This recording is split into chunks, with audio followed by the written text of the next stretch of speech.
Françoise Coutan, bonjour. Bonjour. Vous êtes vice-présidente au Conseil régional Nouvelle-Aquitaine en charge du climat et de la transition énergétique. Les élus ont adopté la feuille de route régionale le 9 juillet 2019 dédiée à la transition énergétique et écologique, Néoterra. De quoi s'agit-il ? Il s'agit d'une feuille de route avec des ambitions à l'horizon 2030 où on se fixe un certain nombre d'objectifs avec deux volets. La question de l'urgence climatique, comment la région peut, par ses politiques, lutter contre la question des dérèglements climatiques et en même temps travailler à la préservation des ressources naturelles et de la biodiversité. Quelle gouvernance, quelle évaluation entendez-vous mettre en place pour accompagner Néoterra ? Eh bien, mettre en place un comité d'évaluation est essentiel.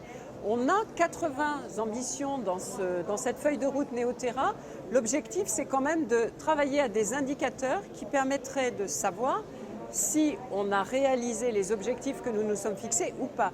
Donc ça veut dire un comité de suivi, ça veut dire aussi avoir des données chiffrées sur l'impact de nos politiques, notamment en termes d'émissions de gaz à effet de serre, mais aussi de consommation d'énergie, le déploiement des énergies renouvelables. La gestion des déchets est importante aussi par rapport à tout ce qui est économie circulaire. Donc on a un observatoire dans la région, l'AREC, qui nous donne ces éléments chiffrés qui permettent de voir d'année en année si nos politiques sont efficaces ou pas. Mais il faut aller au-delà de ça, avec des acteurs plus précis, des indicateurs plus précis qui permettent d'évaluer les politiques. Parce que se fixer des objectifs très ambitieux, c'est bien. Pouvoir réorienter les actions en fonction des résultats de ces politiques, c'est mieux. Et c'est bien notre ambition. Merci. Merci à vous.